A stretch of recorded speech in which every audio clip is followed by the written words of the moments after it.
இல்ல. கட்சி ஆரம்பிச்சு 2 1/2 வருஷம் தான் ஆகுது. முதலமைச்சராக ஆட்சி பொறுப்புக்கு வந்து வெறும் 110 நாள் தான் ஆகுது. ஆனா, அதுக்குள்ள இந்திய நாட்டினுடைய அடுத்த பிரதமராக 3வது இடத்துல இருக்கிறார். அந்த ரேஸ்ல. வேற மாதிரி. இதெல்லாம் யாருக்கு நடக்கும் அப்படிங்கிறது எனக்கு உண்மையிலேயே பெரிய ஒரு ஆச்சரியமா தான் நம்மளுக்கு இருக்கு. ஆனா, அந்த ஆச்சரியங்கள் எல்லாத்தையுமே தனக்கு சாத்தியமாக நடத்தி காட்டிட்டு இருக்கார் முதலமைச்சர் விஜய் அவர்கள். அதுதான் அவருடைய அந்த சிறப்பம்சமே. அதாவது பிரபஞ்சம் ஒருத்தர் குடுக்கணும்னு முடிவு பண்ணிட்டா, அதை யாராலயும் தடுக்க முடியாது. இந்த டயலாக் தான் நம்ம தேர்தலுக்கு முன்னாடி பேசிட்டு இருந்தோம். நடந்துச்சா? நடத்தி காட்டினாரா? இப்பவும் பேசிட்டு இருக்கோம். ஏன்னா, மனுஷன் அதுக்குள்ள அடுத்த போட்டிக்கு தயாராயிட்டாரு. ஆமாங்க, அடுத்த பிரதமர் யார்? அப்படிங்கிற ரேஸ்ல 3வது இடத்துல இருக்கார் நம்முடைய முதலமைச்சர் விஜய் அவர்கள். அவருக்கு இதுவும் சாத்தியமாகணும். அது நம்முடைய வாழ்த்துக்கள். சரி, என்ன இன்னைக்கு அத பத்தி பேசணும் அப்படின்னு கேட்டீங்கன்னா, ஒரு முக்கியமான ஒரு அதிகாரப்பூர்வ தகவல் ஒண்ணு கிடைச்சிருக்கு. அத பத்தி தான் இன்னைக்கு ஃபுல்லா விவாதிக்க போறோம். அதாவது இந்தியா டுடே அப்படிங்கிற கருத்து கணிப்பு நிறுவனம் இருக்குல்ல, அவங்களுடைய வோட்டர் கருத்து கணிப்புல இந்திய நாட்டினுடைய அடுத்த பிரதமர் யார் அப்படின்னு ஒரு சர்வே எடுத்திருக்காங்க மக்கள்கிட்ட.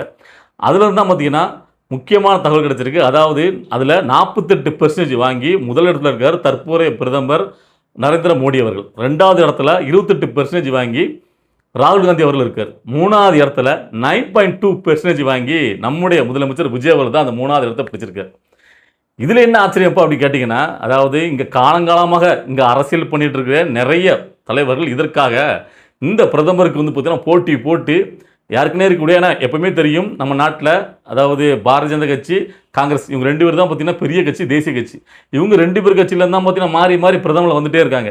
ஸோ இந்த இடத்துக்கு பார்த்தீங்கன்னா பயங்கர அடுத்த கட்டமாக நாங்கள் வரணும் போட்டி போட்டுக்கிட்டு நிறைய பேர் இருக்கக்கூடிய காலகட்டத்தில் அவங்க கூட இந்த 9.9ங்கிற இடத்துக்கு வரல. 3வது இடத்துல இத்தனை பெர்சன்டேஜ் வரல. ஆனால் 2 வருஷம் முன்னாடி கட்சி ஆரம்பிச்சு ஆட்சி முதலமைச்சராக 110 நாளே ஆனால் முதலமைச்சர்கள் 9.2% வாங்கியிருக்காரு. ஏன் இதை முக்கியமாக அழுத்தி சொல்கிறேன்னு கேட்டிங்கன்னா, மம்தா பானர்ஜி 1 2 இந்த 1% 2% தான் மம்தா பானர்ஜி, அரவிந்த் கெஜ்ரிவால், அகிலேஷ் யாதவ் இவங்கெல்லாம் இருக்காங்க. ஆனால் சென்னையில் உள்ள, தமிழ்நாட்டில் உள்ள நம்ம ஆளு 9.2% வாங்கியிருக்காரு. இதில் என்ன மிகப்பெரிய ஆச்சரியம் கேட்டிங்கன்னா, இன்னும் அதிகாரப்பூர்வமாக நான் தான் பிரதமர் வேட்பாளர் அப்படிங்கிறத முதலமைச்சர் விஜய் அவர்கள் எங்கேயுமே அறிவிக்கல, அவங்க கட்சிக்காரங்களும் அறிவிக்கல. ஓகேவா? இன்னும் அதை பற்றி எந்த ஒரு முடிவுமே எடுக்கல. அதாவது கட்சியில் உள்ள எம்எல்ஏக்கள், அமைச்சர்கள் அவங்க ஆசையை சொல்லிட்டு இருக்காங்க, அடுத்த பிரதமர் அதாவது முதலமைச்சர் விஜய் அவர்கள் தான், இன்றைய சிஎம் நாளை பிஎம் அவங்க சொல்லிட்டு இருக்காங்க. அவ்வளோதான். இதை வச்சுட்டு இந்த லெவல்லையே பார்த்தீங்கன்னா 9.2% 3வது இடத்துல முதலமைச்சர் விஜய் அவர்கள் இருக்காருன்னா, அவர் முடிவு பண்ணி களத்தில் இறங்கி நான் அடுத்த பிரதமர் வேட்பாளராக நிற்கிறேன் அப்படின்னு அறிவித்து மக்கள்கிட்டே அவர் வந்து பிரச்சாரம் பண்ணார்னா அப்படி எப்படி இருக்குன்னு பாருங்க. ஸோ ஏன்னா இன்னும் அவங்க எந்த ஒரு முடிவும் எடுக்கல. ஏன்னா அவங்க ஆட்சி பொறுப்பு தமிழ்நாட்டு முதலமைச்சராக இன்னும் செய்ய வேண்டிய வேலைகள் நிறைய இருக்குது. ஸோ அந்த நிலைமையில் எடுத்த எடுப்பில் எப்படி பிரதமர் அப்படிங்கிறதுக்கு ஆசைப்படுறது அவருடைய தகுதிக்கு பெருசு. இப்படி ஆசைப்படுறோன்னா அவருக்கே பார்த்தீங்கன்னா இது பேக் ஃபயர் ஆயிரும். ஏன்னா இதை வந்து பிஜேபி பார்த்துட்டு சும்மா இருக்க மாட்டாங்க, ரசிக்க மாட்டாங்க. அதனால் இவருக்கு வந்து பின்விளைகள் அதிகமாக வரும். ஏன்னா அது மட்டும் இல்லாமல் இவர் தமிழ்நாட்டுக்குள்ளேயும் ஸ்ட்ராங் ஆகலை, ஸ்டெபிலிட்டி ஆகலை. ஏன்னா சில கட்சியோட ஆதரவோடு தான் இவர் ஆட்சி அமைச்சிட்டு இருக்காரு. அந்த சூழ்நிலையில் காங்கிரஸ் இப்போ அவர் சப்போர்ட் கொடுத்துட்ருக்கு. இவர் அடுத்த பிரதமர்னா காங்கிரஸ் என்ன நிலைப்பாட்டில் இருப்பாங்க, நம்மளுக்கு சப்போர்ட் பண்ணுவார், ராகுல் காந்தியை பிரதமராக்குவார் அப்படிங்கிறத சப்போர்ட் கொடுக்காங்க. ஸோ அப்படிங்கும்போது இவர் தானா அடுத்த பிரதமர் அவர் முன்னிறுத்தும் போது காங்கிரஸோட எதிர்ப்பு சம்பாதிக்க வேண்டியிருக்கும், பிஜேபியோட அந்த எதிர்ப்பை சம்பாதிக்க வேண்டியிருக்கும். ஸோ அப்படிங்கும் இதுவே அவருக்கு வந்து ஒட்டுமொத்தமாக ஒரு பெரிய வந்து பார்த்தீங்கன்னா ஒரு அடியாக விழும். ஸோ அதனால் இது சரிபடாது அப்படின்னு பல்வேறு கருத்துக்கள் ஒவ்வொரு மாதிரி நிலவிட்டு இருக்கு. இதெல்லாம் பார்த்தீங்கன்னா நம்முடைய கருத்து என்னங்கிறதான் இதில் முக்கியமாக நான் பேச போகிறேன். முதல்ல வந்து பார்த்தீங்கன்னா முதலமைச்சர் விஜய் அவர்கள் எடுக்கிற ஒவ்வொரு முடிவையும் பார்த்தீங்கன்னா சரியான முடிவு அப்படி தான் நான் சொல்லுவேன். எல்லோரும் என்ன நீ சும்மா எதுக்கு எடுத்தாலும் முதலமைச்சர் விஜய் அவர்கள் சப்போர்ட் பண்ணுறியா அப்படின்னு கேட்பீங்க. அப்படி கிடையாது. அதாவது எடுத்த எடுப்பில் ஏன் வந்து பார்த்தீங்கன்னா அவர் பிரதமருக்கு ஆசைப்படணும், ஏன் வந்து பார்த்தீங்கன்னா அவர் இன்னும் இங்கேயே ஸ்ட்ராங் ஆகிட்டு நான் அடுத்தாப்பில் ஒரு தடவை முதலமைச்சரை வந்துட்டு அதுக்கப்புறம் அவர் வந்து அதை மெயின் பாயிண்ட்டாக வைக்கலாம்ல, இப்போயே வச்சா அது அவருக்கே பேக் ஃபயர் ஆகிடலாம் அப்படிங்க. அப்படி கிடையாது. அவர் தெளிவாக தான் அடிக்கார். முதல்ல தான் அடிக்கணும். முதல்ல மக்கள் மனசில் அந்த எண்ணெய் அலையை உண்டாக்கணும். ஏன்னா இப்போ பார்த்தீங்கன்னா கட்சி ஆரம்பித்த 2 வருஷத்துலேயே அவர் வந்து முதலமைச்சராக அப்படி ஆயிட்டாரு அப்படிங்கிற ஒரு பாசிட்டிவ் வைப் இருக்குல்ல, அது எல்லா பக்கமும் பரவி இருக்கு. அடுத்த அண்டை மாநிலங்களிலும் பரவி இருக்கு. கேரளா உட்பட எல்லா மாநிலங்களும் இவர் கட்சி ஆரம்பித்து முதலே கட்சி ஆரம்பித்து 2 வருஷத்துலேயே பார்த்தீங்கன்னா முதலமைச்சர் ஆகிட்டார் அப்படிங்கிற வைப், அந்த பாசிட்டிவ் வைப் இருக்குது. அந்த அலை இருக்கும்போது தான் நம்ம அந்த கோலை அடிக்கணும். உங்களுக்கு புரியுதில்ல? இன்னும் பார்த்தீங்கன்னா 2 தடவை முதலமைச்சர் அதுக்கப்புறம் அந்த கோலை கொண்டு வந்து வச்சுக்கலாம். யாருக்குமே இங்கே எத்தனை கட்சிகள் இருக்குது, மம்தா பானர்ஜி இந்த மாதிரிலாம் இருக்கும்போது அவருக்கு வந்து பார்த்தீங்கன்னா அந்த வைப் இருக்காது. இப்போ அதே ஸ்டார்டிங்கில் அடிக்கிறது தான் சரியான பாயிண்ட். சரி, அதெல்லாம் சரிப்பா.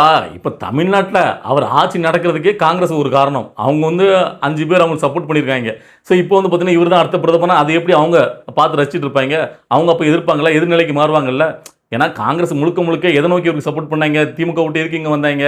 அதாவது இவருக்குன்னு ஒரு செல்வாக்கு இருக்கு. ஒரு ஃபெமிலிட்டியா ஒரு பாப்புலரா இருக்காரு. அதுவும் இல்லாம கேரளா எல்லாத்துலயும் இவருக்கு வந்து பார்த்தீங்கன்னா ஒரு மாஸ் இருக்கு. அதன் மூலியமா அதிகமான எம்பிக்கள் நமக்கு இவர் சப்போர்ட் பண்ண வருவாங்க. அதன் மூலமா ராகுல் காந்தி பிரதமர் ஆகலாம் அப்படிங்கிற இதுக்காக தான் திமுக விட்டுட்டு இவருக்கு சப்போர்ட் பண்ணிட்டு இருக்காங்க. இப்போ இவர் வந்து பார்த்தீங்கன்னா நான் அடுத்த பிரதமர்னா அதை எப்படி அவங்க ஏத்துப்பாங்க?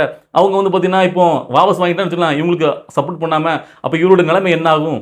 தமிழ்நாட்டை எப்படி ஆட்சி காஞ்சிராதா? அப்படிங்கிற மாதிரி ஒரு கொஸ்டின் உங்களுக்கு எதிரலாம். நீங்க நினைக்கிறது கரெக்ட் தான். ஆனா அதுக்குள்ளயும் பார்த்தீங்கன்னா, அது வரைக்கும்லாம் அவர் கொண்டு போக மாட்டாரு. ஏன்னா, இப்போ முதலமைச்சர் விஜய் அவர்கள் அதிகாரப்பூர்வமாக நான் பிரதமர் வேட்பாளர்ன்னு இன்னும் அவர் சைடுலேருந்து அறிவிக்கல. ஆனா இவங்க எல்லாம் போயிட்டு, ஓகேவா? இப்போ அவங்களும் அதிருப்தியில தான் இருக்காங்க.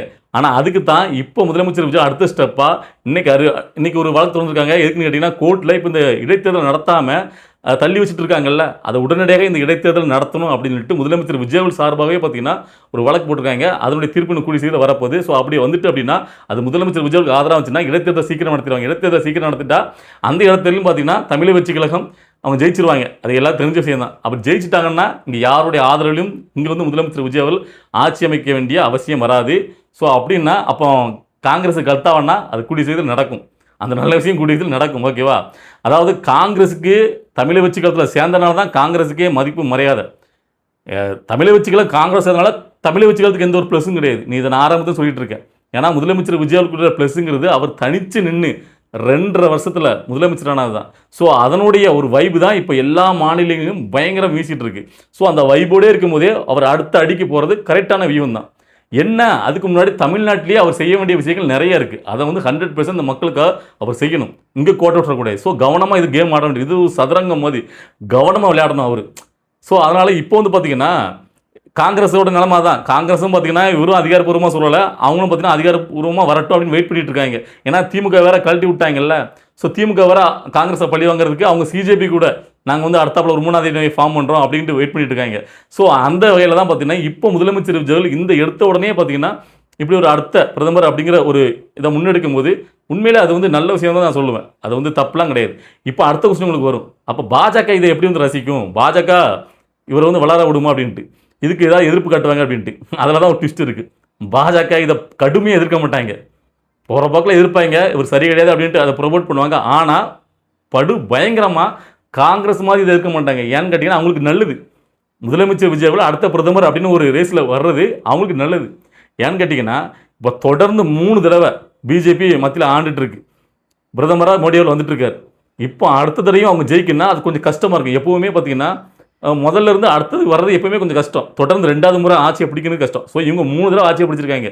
இப்போ அவங்க மேலே நிறைய அதிருப்புகள், இப்போ மாணவருடைய போராட்டங்கள் அப்படி இப்படின்னு பயங்கரமாக ஒரு எதிர்ப்பு கிளம்பிட்டு நேரத்தில் முதலமைச்சர் விஜய் அவர்களும் காங்கிரஸும் ஒன்றா சேர்ந்துட்டு அப்படின்னு வச்சுக்கிட்டுங்களேன், அது வந்து பிஜேபிக்கு தான் பார்த்தீங்கன்னா ஒரு மைனஸாக போகும். ஈஸியாக காங்கிரஸை வந்து ஆட்சியை பிடிக்கிற அளவுக்கு போயிடுவாங்க. ஸோ அப்படிங்கும்போது காங்கிரஸ் ஒரு பக்கமும் முதலமைச்சர் விஜய் அவர்கள் பக்கம் ஒரு பக்கம் வரும்போது 2 பிரியும் போது முதலமைச்சர் விஜய் அவர்கள் தனியாக அவருக்குன்னு சில எம்பிகளை பிடிக்கும் போதில்லை, அப்போ அவங்களுக்கு வந்து கிடைக்கக்கூடிய அவங்களுக்கு என்ன அந்த ஓட்டுங்கும்போது எந்த பக்கம் சிந்தாம சிதறாமல் அவங்களுக்கு கிடைக்கும். ஸோ அப்போ அதை அவங்க ப்ளஸ்ஸாக நினைப்பாங்க. சரி, இந்த கூட்டணி உடையணுங்கிறது தான் அவங்களுடைய நோக்கமாக இருக்கும். அதன்படி இது உடஞ்சி அங்கே அவங்களுக்கு வாய்ப்பு அதிகமாக கிடைக்கும். ஸோ இதில் வந்து பார்த்தீங்கன்னா முதலமைச்சர் விஜய் அவர்கள் தலைமையில் பார்த்தீங்கன்னா ஒரு அதிகமான எம்பிகள் கிடைச்சிட்டாங்க அப்படின்னா அவங்ககிட்டயே பேரம் பேசி ஒரு கூட்டணி ஃபார்ம் பண்ணலாம். ஸோ இது வந்து பார்த்தீங்கன்னா முதலமைச்சர் விஜய் அவர்கள் ப்ளஸ். ஸோ அதனால் இது பாஜக பெருசாக எதிர்க்காது. ஸோ அதுதான் நம்முடைய ஒரு கணக்கு. ஸோ அதனுடைய அடுத்த கட்டமாக தான் பார்த்தீங்கன்னா யாருக்குமே நம்ம சொல்லியிருந்தோம், இப்போ தமிழக வெற்றி கழகம் அப்படிங்கிற பேரில் இருக்க தேசிய வெற்றி கழகமாக மாற்ற போகிறாங்க அப்படின்னு ஒரு நியூஸ் வந்துட்டு இருந்துச்சு.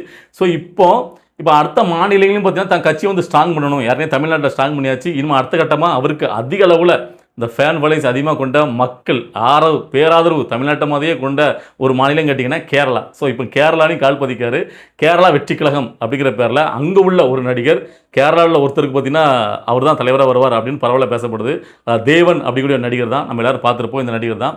ஸோ இவர் தான் பார்த்தீங்கன்னா அங்கே தலைவராக வச்சு வளர்க்குறாங்க கட்சியை. ஸோ ஒவ்வொரு கட்டமாக முன்னேறிட்டு போயிட்டுருக்கு.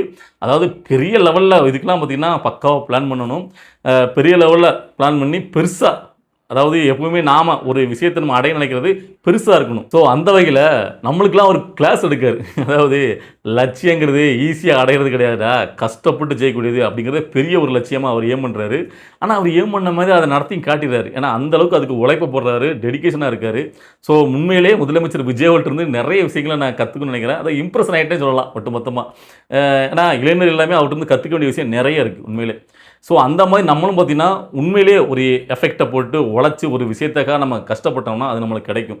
அதுக்கு உண்மையாக நம்ம எஃபெக்டை போடணும். மற்றவங்க என்ன சொல்கிறாங்க, அவன் என்ன சொல்கிறான், இவன் என்ன சொல்கிறான், பக்கத்து வீட்டுக்காரன் என்ன சொல்கிறான் அப்படின்னு 1008 விமர்சனம் வரும். அதெல்லாம் அப்படியே கடந்து கேட்டு போயிட்டு, அதாவது சொல்லுவார்ல, அதை உசுப்பேத்தினட்டு உம்மிட்டும் கடுப்பேத்தினட்டு கம்முன்ட்டு தான் நம்மளுக்கு நடக்க வேண்டியதெல்லாம் நல்லா நடக்கிற மாதிரி எல்லாமே நல்லா நடக்கும். ஸோ அதனால் இப்பவும் அவர் வந்து பார்த்திங்கன்னா அடுத்த ஸ்டெப்பில் அவர் அடுத்த பிரதமர் அப்படிங்கிற இலக்கு நோக்கி போக போகிறார். அதுவும் பார்த்திங்கன்னா நல்லபடியாகவே நடக்கணும் அப்படிங்கிற நம்முடைய வாழ்த்துக்கள். ஸோ இந்த வீடியோவை பார்க்கும்போது உங்களுக்கெல்லாம் என்ன தோணுது? உங்களுக்கு ஒவ்வொரு எண்ணோட்டங்கள் தோணும்ல. இப்போ நீங்கள் என்ன சில பேர் சொல்லுவாங்க கேட்டிங்கன்னா, எப்பா தமிழ்நாட்டிலே அவர் ஒன்றும் கிளிக்கலை, இங்கேயே பார்த்திங்கன்னா ஒன்றும் கிளிக்காத ஒரு பிரதமர் ஆகணுமா அப்படின்ட்டு இப்போவே கதற ஆரம்பிச்சிட்டானுங்க அவ்வளோ பேர். நான் என்ன சொல்லுவேன் கேட்டிங்கன்னா, இப்போ என்னத்தை அவங்களுக்கு வந்து கிளிக்கலை, அவர் வந்து தமிழ்நாட்டை வந்து கண்டுக்காமல் விட்டுட்டு இப்போ உடனே பார்த்திங்கன்னா நாளைக்கே பிரதமராக போகிறாரா? அவருடைய எண்ணோட்டம் ஒன்று, அதை இப்போ வந்து பதிக்கிறாரு. அதில் என்ன தப்பு இருக்குது? அந்த மனுஷன் அவ்வளோக்குள்ளே பார்த்தீங்கன்னா தமிழ்நாட்டை கண்டுக்காமல் அவருடைய சுயலாபத்துக்காக உடனே அவர் பிரதமர் கனவுல போகிறாரு, தமிழ்நாட்டிலே ஒன்றும் சரியாக பண்ண மாட்டார் அப்படிங்கலாம் கிடையாது. தமிழ்நாட்டில் இப்போ அவர் எந்த முடிவும் தவறாக எடுக்கலை. அவர் சரியாக தான் பார்த்தீங்கன்னா ஒவ்வொரு ஸ்டெப்பும் எடுத்து வைக்கிறார். ஏன்னா முதல்ல வந்திருக்காருல, கொஞ்சம் டைம் கொடுக்கலாம் அப்படிங்கிறது தான் என்னோட எண்ணோட்டம். அதுக்கு முன்னாடியே இங்கே உள்ள எதிரிகள் எல்லாம் உடனே பார்த்தீங்கன்னா அவர் இங்கே என்னத்தை கிழிச்சிட்டார், பிரதமராக போகிறார். இங்கே இவ்வளோ வருஷமாக இருந்தவங்களாம் பார்த்தீங்கன்னா என்னத்தை கிழிச்சிட்டாங்க, அவர் வந்து இப்போ வந்து கிளிக்காம விட்டுருக்காரு. எனக்கு தெரில. சரியா, கதற வாய்கள் கதறிட்டே இருக்கும். ஏன்னா அவருடைய வளர்ச்சியும் அவருடைய முன்னேற்றத்தையும் பார்த்து கதறாங்க.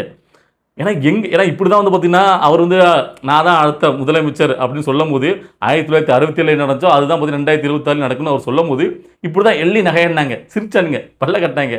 உனக்கு ஒரு கூட்டம்லாம் ஓட்டா மாறிடுமா, இங்கே பாதி பேருக்கு ஒன்று பார்க்க வரவங்களுக்கு ஓட்டே கிடையாது, அந்த வாக்குரிமையே கிடையாது அப்படின்னு சொல்லி பயங்கரமாக கிண்டல் பண்ணாங்க. ஆனால் இன்றைக்கி மனசை அதை நிகழ்த்திட்டார். ஸோ இப்போ அவங்க வெளியில் தான் அப்படி எள்ளி நகையிடுறாங்க, உள்ளுக்குள்ளே அவ்வளோ பேருக்கு எரியுது, எங்கடா இதுவும் நடந்துருமோ அப்படிங்கிற பயத்திலேயே ஓடாடுறாங்க. அதான் முக்கியமாக கவனிக்கணும். தேர்தலுக்கு முன்னாடியே வந்து அவங்க நகையானது உண்மையிலே அவங்க வந்து பார்த்திங்கன்னா நக்கல் பண்ணாங்க. இவரெல்லாம் எங்கே கூத்தாடலாம் இனிமேல் அடுத்தாப்புல ஆக முடியாது, எல்லாரும் என்ன எம்ஜிஆர் ஆக முடியுமா அப்படின்னு நக்கல் பண்ணிட்டு தெரிஞ்சாங்க. ஆனால் இப்போது அந்த நக்கலுக்கும் இந்த நக்கலுக்கும் வித்தியாசம் இருக்குது. இப்போ மட்டும் நக்கல் எல்லாம் பார்த்திங்கன்னா ஒரு பயத்திலே இருக்குது, எங்கே இதையும் நடந்துருமோ, இதையும் அவரை அங்கேயும் தூக்கி கொண்டு குறைச்சிடுவாங்களோ இவங்க அப்படிங்கிற பயத்திலே உட்காந்துட்டு இருக்காங்க. ஸோ அந்த பயத்திலே உட்காருங்க அப்படிங்கிறதான் நம்முடைய ஒரு பதிலடி. ஸோ அந்த வகையில் முதலமைச்சர் விஜயவர்களுக்கு எல்லாமே வெற்றியாக அமைக்கட்டும், ஜெயம் அப்படிங்கிற மாதிரி நம்ம வாழ்த்துறோம் அவருடைய அடுத்தடுத்த முயற்சிகளுக்கு. ஸோ இந்த வீடியோ பார்க்கும்போது உங்களுக்கு என்ன தோணுது, நீங்கள் எல்லோரும் என்ன சொல்லணும்னு நினைக்கிறீங்க அப்படிங்கிற உங்களுடைய கருத்துக்களை கமெண்டில் பதிவு பண்ணுங்கள். அடுத்தடுத்த கட்ட அரசியல் நிகழ்வை பார்த்து நம்முடைய வீடியோ வரும், வெயிட் பண்ணுங்கள். பாய்.